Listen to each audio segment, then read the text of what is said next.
Bien, nous allons poursuivre maintenant notre cube 3D et pour ça, maintenant, nous allons réaliser un fond un petit peu plus sympathique que le blanc initial. Donc, je vais continuer un petit peu dans ce tuto à vous expliquer les fonctions pour les calques en bas. Donc, pour le cube qui est déjà réalisé, nous avons les deux calques qui sont sélectionnés. Nous allons les grouper grâce au petit onglet en bas. Voilà, créer un groupe. Donc je les resélectionne parce qu'ils ne sont pas mis dedans. Voilà, je les prends, je les fais glisser. Je renomme le groupe en cliquant 2 fois de suite dessus, tout simplement. Et je vais l'appeler cube. Voilà. À partir de là, je ne touche plus à tout ce qui est cubette, enfin le cube en 3 dimensions. Je ferme mon groupe. Et j'en reste là. Donc pour faire un fond, c'est très simple également. Alors je vais vous faire un truc un petit peu simple. On va créer un nouveau calque, voilà, qui s'est mis donc au-dessus du cube. Je vais le renommer en cliquant 2 fois de suite, comme on vient de faire pour le groupe, en le rappelant fond. Comme c'est le fond, eh ben, je ne vais pas le laisser au-dessus, mais je vais le mettre sous le cube, sinon le cube disparaîtra dès que je vais lui mettre un peu de couleur. Tant qu'il est en petit damier, le calque est transparent.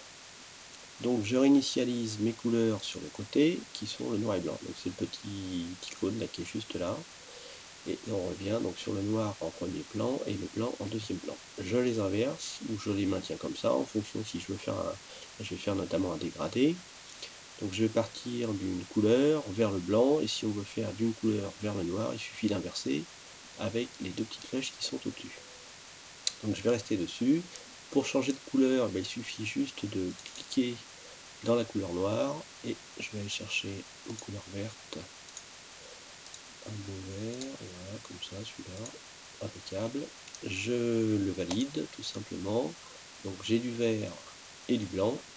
Je vais chercher mon outil maintenant dégradé. Donc il se trouve avec le pot de peinture. Je clique droit dessus. Je clique sur l'outil dégradé. Donc vous avez des couleurs qui viennent de se mettre en place. Donc là j'ai un noir et blanc qui était celui-là. Je vais cliquer mon vert et blanc qui correspond aux couleurs que j'ai déterminées. Vous avez à côté un autre icône qui est un dégradé linéaire, radial, un petit peu un truc triangulaire mais un peu spécial à utiliser, un autre effet miroir et un effet étoile juste à côté. On va rester dans des choses simples qui va être du dégradé linéaire. Donc pour ce faire, on clique dans le calque et on emmène la petite barre, on maintient un foncé, on relâche et vous avez votre dégradé vert blanc qui vient de se créer. Si vous n'êtes pas content de cette orientation, vous le mettez dans l'autre sens, vous pouvez pas être tout droit si vous voulez, voilà, il n'y a aucun problème, tout marche et tout s'efface et vous voyez la vignette du calque qui correspond à ce dégradé. Donc je vais rester, on va partir du blanc vers le haut parce que l'ombre elle est de ce côté là, voilà, donc je vais mettre la lueur en haut qui correspondrait à un éclairage et du vert vers le bas, ce qui me paraît logique puisqu'on a l'ombre de ce côté là. Donc une fois que ça c'est fait, on va maintenant agrémenter tout ce fond, on peut rester comme ça, hein. On va lui rajouter dessus une texture. Donc pour ce faire, je viens dans une fenêtre où j'ai déjà téléchargé une texture qui s'appelle Grunge Texture tout simplement. Je sélectionne donc cette image, je la prends et je la glisse directement sur mon nouveau calque. Donc vous voyez, ça va se mettre dessus, il y a un petit plus. Je lâche, voilà. On se retrouve avec une formation CTRL-T. Donc on voit que notre texture s'est mise au-dessus du fond, mais sous le cube. Parce qu'on a là, on a le fond, la texture dessus, et le cube qui vient encore par-dessus. Donc vous avez cette formation qui vous permet de faire comme dans la transformation manuelle. Vous l'ajustez à votre carré, tout simplement. Donc vous passez d'un rectangle à un beau carré. Vous validez la transformation manuelle. Voilà, donc on a notre texture qui est bien sous notre cube sur le fond. On ne voit plus le fond, c'est normal. Donc pour réapercevoir ça, il y a plusieurs solutions. Soit vous maintenez comme ça, vous allez dans l'opacité,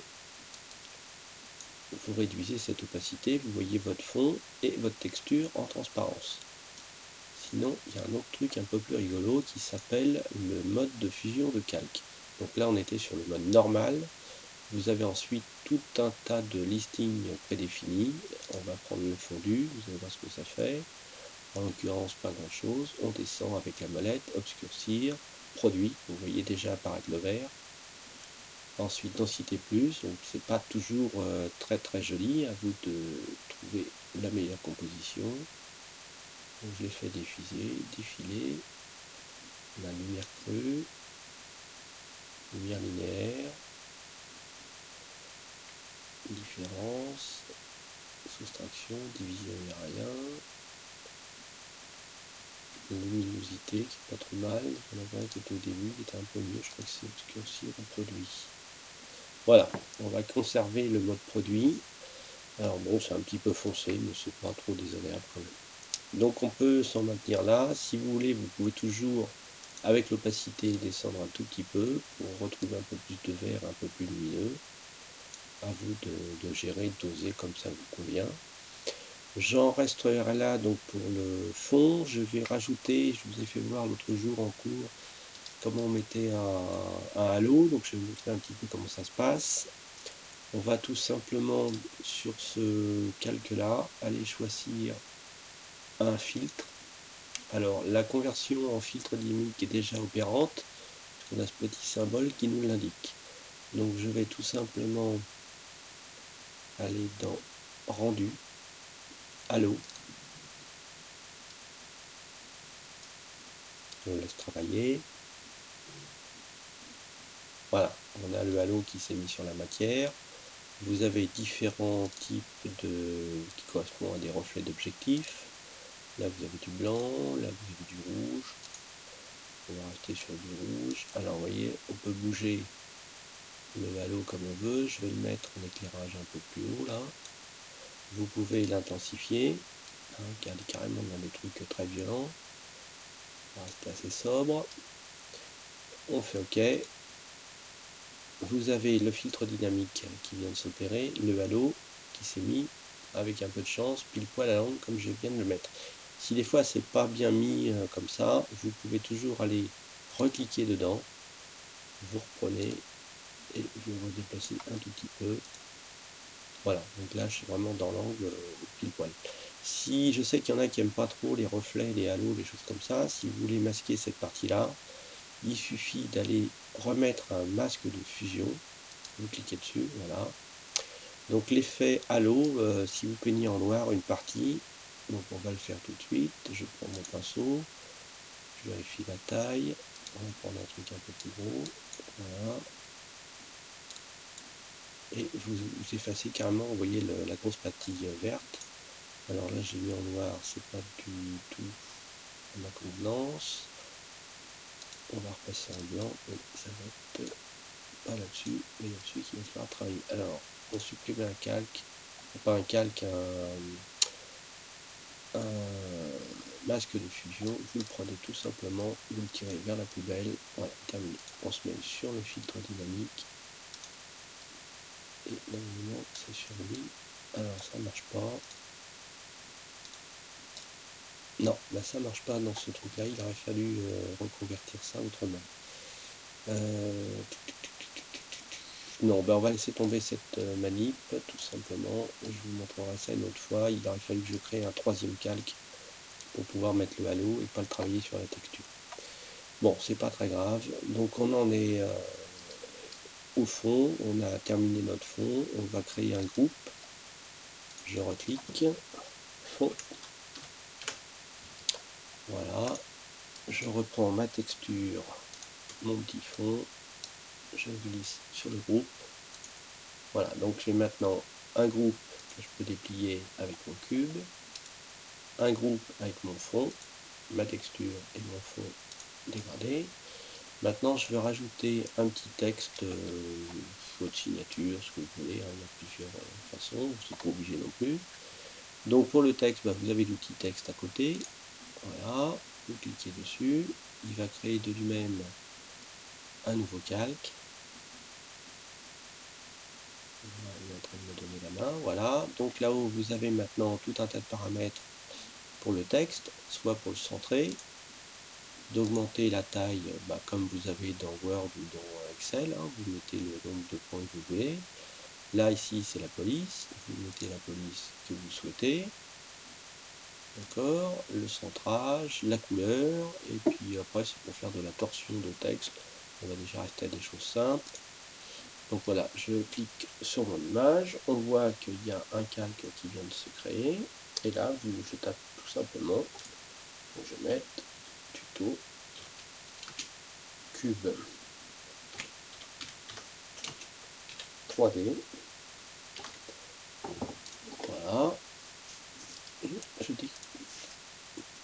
je clique ailleurs, voilà, comme ça j'ai désélectionné le calque, on voit bien le cube 3D, donc c'est un petit peu violent par rapport à ce qu'on a fait tout à l'heure. Donc pareil que sur le cube, on peut lui rajouter des petites fioritures, donc il suffit de sélectionner, c'est-à-dire de passer en surbrillance bleue. On va, comme tout à l'heure, dans l'effet en partie basse, une ombre portée. Voilà, donc on voit l'ombre qui vient d'apparaître, vous voyez que ça a changé un petit peu. On va lui mettre une petite lueur externe. Voilà, très bien. Enfin, moi j'en arrête là. Je valide. Donc j'ai ma petite photo qui ressemble à mon image de départ que je vous avais montré au début du premier tuto. Et j'ai terminé toute cette partie là. Maintenant, si vous ne voulez pas les effets comme on a porté tout à l'heure, les lueurs externes sur le cube par exemple, vous pouvez à votre gré les désactiver tout simplement en cliquant sur les yeux. C'est pareil sur les ombres portées.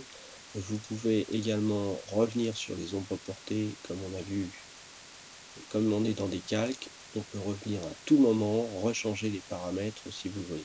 Donc vous voyez tout l'avantage d'un calque par rapport aux éditions ou images. Déjà je ne sais jamais où se trouvent rangées toutes ces options là, elles sont aussi dans ces onglets, mais on ne peut plus revenir en arrière une fois qu'on les a activés et validés.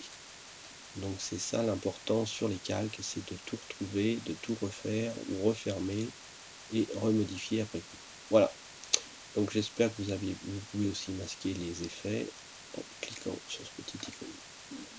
Voilà, je pense qu'on a terminé notre leçon et à vous de jouer. J'espère voir de belles photos bientôt avec des beaux cubes comme celui-ci. À bientôt.